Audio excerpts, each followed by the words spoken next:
హరిహర వీరమల్లు విషయానికి వద్దాం. హరిహర వీరమల్లు ఇప్పటికే చాలా సార్లు వాయిదా పడుతూ వస్తుంది. గతంలో మీరు చెప్పారు పవన్ ఫ్యాన్స్ ఆకలితో ఉన్నారు సినిమాకి సంబంధించి అని కూడా.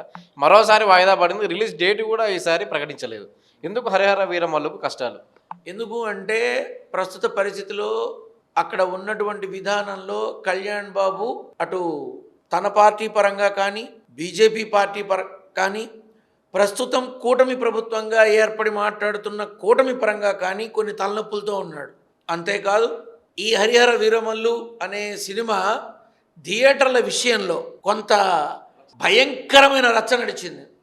కొన్ని థియేటర్ల వాళ్ళు తీసుకోము అన్నారు, కొన్ని థియేటర్ల వాళ్ళు చూస్తాము అన్నారు. అంటే ఈ సినిమా ఇప్పుడు 100 థియేటర్లు కావాల్సిన చోట 40 థియేటర్లే ఉంటే కళ్యాణ్ బాబు ఫ్యాన్స్ అంతా మీద పడిపోతే పరిస్థితి ఏంటి?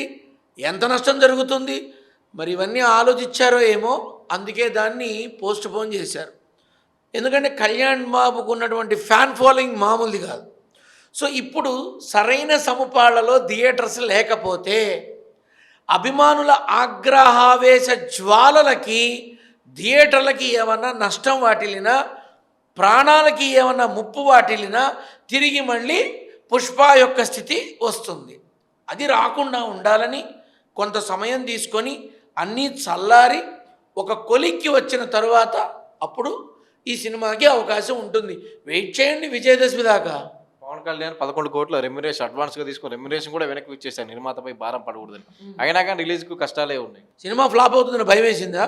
తెలియదు. కానీ ఇక్కడ విషయం ఏంటంటే హరిహర వీరమల్లు అనే సినిమా ఒక నూతన అధ్యాయం. ఆ కథ ఎవరికీ తెలియదు. సో చాలామంది అంటే సినిమా పోతుంది అన్న భయంతో ఇచ్చాడో, నిర్మాత బాగుపడాలి, ఆయన ఏముంది, ఆయన డిప్యూటీ సీఎంగా 11 కోట్లు ఏ పార్టీ ఎడం చేత్తో ఇచ్చుంటాడు, ఆయన సొమ్మనికి ఎవడి అలా పడితే అలా మాట్లాడాడు. ఇక్కడ విషయం ఏంటంటే అనుకున్న సమయానికి, చాలా జాగ్రత్తగా వినండి, అనుకున్న సమయానికి అవ్వలేదు. సో ఇప్పుడు ప్రొడ్యూసర్ డబ్బు బయట నుంచి తీసుకొచ్చి సినిమా కోసం పెట్టాడు. సో ఇప్పుడు బయట నుంచి తెచ్చిన డబ్బుకి నిర్మాతలు కానీ ఫైనాన్సర్లు కానీ వడ్డీలు కట్టుకోవాలి. ఆ డబ్బంతా వాళ్ళకి భారం కాకూడదు, తన వల్ల ఎవరు ఇబ్బంది పడకూడదు అని కళ్యాణ్ బాబు ఆలోచించాడేమో. అందుకే తను తీసుకున్న రెమ్యూనరేషన్ని వాళ్ళకి తిరిగి ఇచ్చి వాళ్ళు అప్పుల పాలై ఇబ్బంది పడకుండా ఉండి ముందు ప్రశాంతంగా ఉండాలని ఇచ్చాడేమో. తప్పేముంది? కాబట్టి మనం జాగ్రత్తగా ఆలోచించాలి.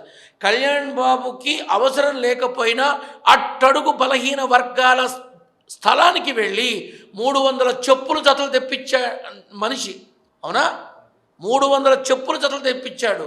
అటువంటిది తననే నమ్ముకొని తీసిన నిర్మాత అప్పుల పాలు కాకూడదు, వడ్డీల పాలు కాకూడదు, ముందు తను బయట ప్రశాంతంగా ఉండాలని తన రెమ్యూనరేషన్ ఇచ్చాడు. ఇందులో సింపుల్. ఇది ఆలోచిస్తారు ఎవడన్నా?